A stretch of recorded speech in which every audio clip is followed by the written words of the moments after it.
The wind howled across the high plains like a wounded animal, clawing at the thin walls of the abandoned land shack where Isabella huddled beside a sputtering lantern. Snow hissed against the warped boards, sneaking through every crack to bite her cheeks. She pressed her knees to her chest, wedding dress bunched up under a borrowed wool coat 3 sizes too large, and whispered the words that had become her mantra since sunset, "Mi duele. Es mi primera vez esta noche. It hurts. It's my first time tonight." Not the pain she had expected on her wedding night, but the deeper ache of a dream cracking open like thin ice. 3 days earlier she had been Isabella Morales, bride-to-be in a dusty border town, lace veil fluttering as she stepped off the stagecoach into the arms of a man she barely knew. The marriage had been arranged by telegram, her father's debts in Mexico traded for a rancher's promise of security in Wyoming. She had smiled for the photograph, told herself love would grow like sagebrush after rain. But the groom never arrived. A telegram instead, train derailed. Blizzard. Do not wait. The preacher left. The townsfolk drifted away with polite coughs. And Isabella, 19 and alone, had walked out into the storm rather than face the pity in the hotel lobby. Now, in the shack that smelled of creosote and old coffee grounds, she counted the minutes until dawn. Her fingers were numb inside kid gloves, her boots soaked through. The lantern flame dipped lower. She thought of her mother's hands kneading masa, of the Virgin of Guadalupe candle flickering on the family altar, and wondered if prayers could outrun frostbite.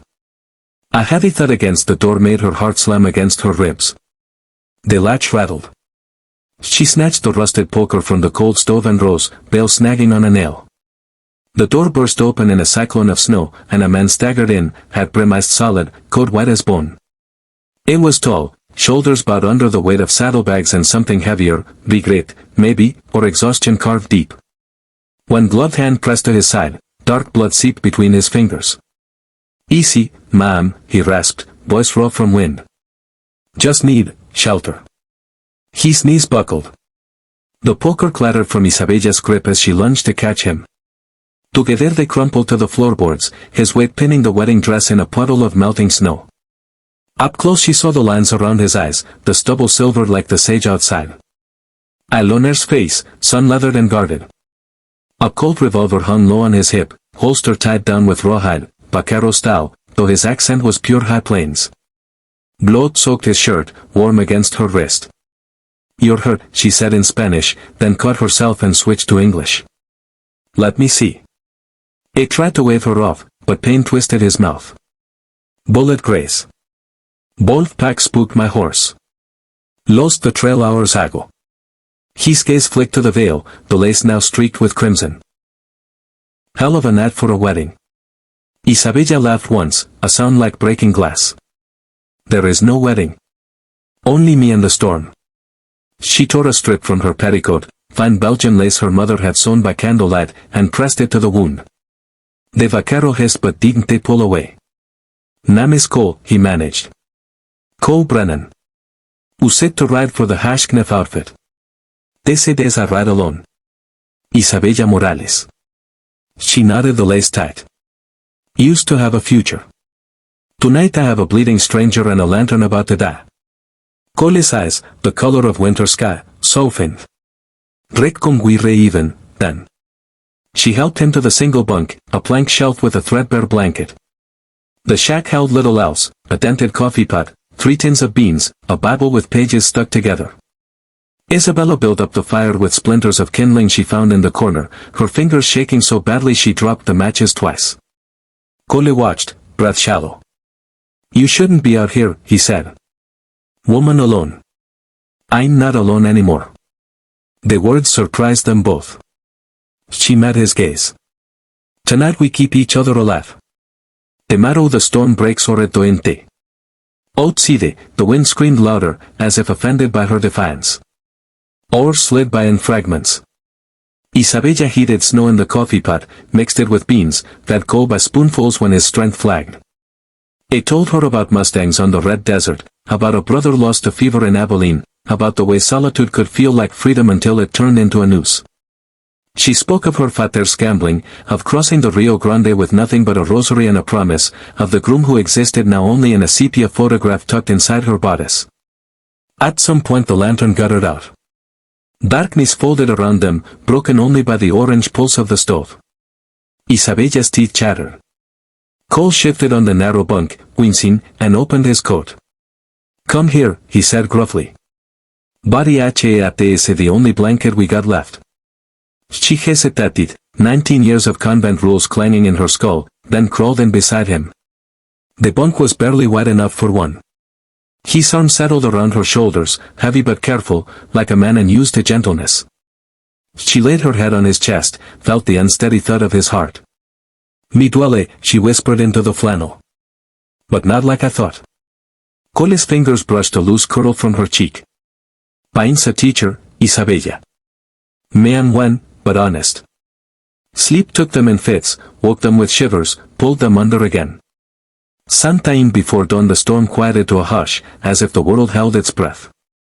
Isabella woke first. Gray light seeped through the chinks. Cole's fever had broken, color returned to his lips. She slipped from the bunk, knees stiff, and peered out the frosted window. The plains lay wide and endless, tracks already filling with drifting snow. No sign of rescue. No sign of anything but the two of them. She turned back. Cole was awake, watching her with an expression she couldn't name. "Thought you'd be gone," he said. "Where would I go?" She smiled, small and fierce. "My dress is ruined, my boots are frozen, and I have a vaquero who owes me a breakfast." He laughed then, a rusty sound, like a gate long unopened. "Fair enough." They ate the last of the beans cold, passing the tin between them. Cole's wound had scabbed, he could stand with her help. Together they fashioned a crutch from a broken chair leg. Isabella folded the bloodied lace into a square and tucked it into her pocket, evidence, maybe, or a talisman. "We edge ahead for the ranch road," Cole said. 10 miles south. My horse might have circled back to the ranura. If not, we walk till someone finds us. Isabella looked at the vast white silence beyond the door. 10 miles might as well have been 1,000. But she nodded. Together, then.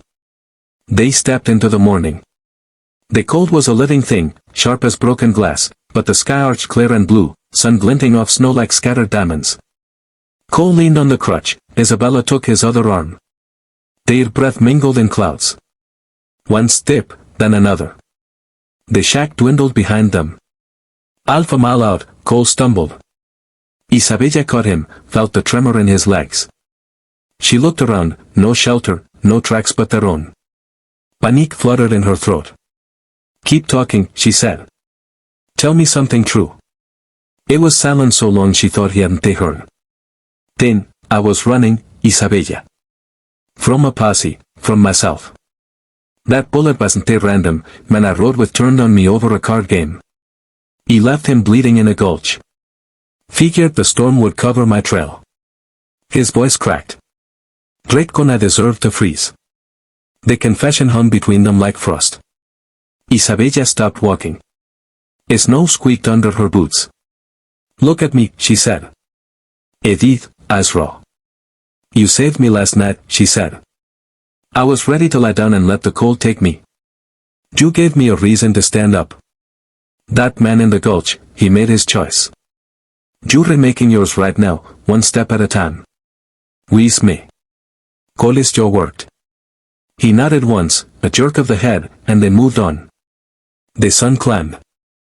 Snow blinded them, dust scraped their throats. Isabella's legs burned, but she sang under her breath, old corridos her father loved, about brave women and faithless lovers. Cole hummed harmony in a baritone rough as burlap. When she faltered, he told stories of roundups under star-drunk skies, of colts born in thunderstorms. When he flagged, she recited the names of saints like stepping stones across a river. Near noon they crested a rise and saw it, a thin column of smoke curling above a stand of cottonwoods. A ranch. Salvation. Isabella's knees buckled. Cole caught her before she fell. "Almost, querida," he murmured, the endearment slipping out unplanned. "Almost." They staggered down the slope. Dogs barked. A woman in a wool shawl ran out, then a man with a rifle he lowered when he saw their faces. Hands reached for them, voices overlapping. Isabella's vision tunneled. The last thing she felt was Cole's grip tightening on her arm, as if afraid to let go. She woke in a feather bed, sunlight slanting through calico curtains. A fire crackled. Her boots stood warming by the hearth. Someone had brushed the mud from her wedding dress and hung it on a hook, lace gleaming white again. Cole sat in a rocker beside the bed, bandaged properly now, sipping coffee. His eyes lit when she stirred. "Welcome back," he said softly. The ranch belonged to the McKendricks, old friends of the Hashkniff outfit. They had found Cole's horse grazing by the corral, saddle empty.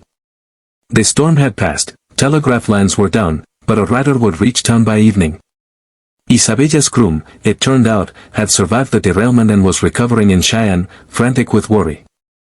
Isabella sat up, head spinning. "You could have left," she said. "Slipped away while I slept." No one would blame a wounded man. Cole set the cup down. "Thought about it. Then I looked at that dress on the hook and remembered a girl who tore lace worth more than my saddle to save a stranger. Figured either stick around, see what kind of woman does that." Days blurred into a week. Isabella's frostbite healed to pink patches, Cole's wound closed clean. The McKendricks offered work, Cole could foreman the spring roundup, Isabella could teach the children letters and Spanish lullabies. The groom arrived by sleigh, hat in hand, apologies tumbling. Isabella met him on the porch, veil replaced by a simple wool scarf. She listened, nodded, then gently returned the ring. "I crossed a desert for a promise," she told him. "I crossed a blizzard for myself. I'm staying." Spring came early that year. Snow melted into rivulets that sang down the hills. Isabella rode beside Cole, learning to sit a western saddle, her laughter carrying across greening pastures. The Vaquero taught her to rope, to read brands, to find water in arroyo beds. She taught him to dance la varsoviana under lantern light, to saber café de olla spiced with cinnamon. The ranch children trailed them like ducklings, begging stories of the night the bride and the loner outran the storm. One evening in May, cottonwoods leafing out gold, Cole found her by the creek. It carried a small bundle wrapped in bandana. "Got something for you," he said, gruff as ever. Inside lay the square of lace, washed and pressed, edges mended with tiny, careful stitches. In the center, embroidered in crimson thread, were the words, "Me duele, pero vivo." Isabella's eyes filled. "You kept it." "Figured it was ours now." "Proof we earned every sunrise." He dropped to one knee, hat in hand, the same way Eddie staggered into the shack months ago, only now his eyes held no shadows. "Isabella Morales, I got no ring, no ranch of my own yet. But I got a heart that learned how to stay put because of you. Will you ride the trail with me, wherever it leads?" She looked at the lace, at the man offering a future forged in fire and frost, and felt the last ache dissolve like snow in sunlight. "Yes," she said. 1,000 times yes. They married in the cottonwood grove, Isabella in a simple calico dress, Cole in a clean shirt the color of sage. The McKendrick children scattered wildflower petals, the hands played fiddle and guitar. When the preacher asked for a ring, Cole produced the lace square, tied it around her finger like a promise. Isabella kissed him to the sound of whoops and applause, tasting coffee and forever. Years later, travelers on the overland trail spoke of a ranch where lights burned late and laughter spilled across the plains. They said if you arrived hungry or hurting, a dark-eyed woman would press a cup of cinnamon coffee into your hands, and a quiet vaquero would mend your tack without being asked. They said the couple kept a scrap of lace in a frame above the mantel, embroidered with words no one understood but everyone felt, "Me duele, pero vivo." And on the longest nights, when wind rattled the cottonwoods like it once rattled a shack on the high plains, Isabella and Cole would sit by the fire, shoulders touching, and remember the storm that tried to claim them, and the kindness that refused to let go.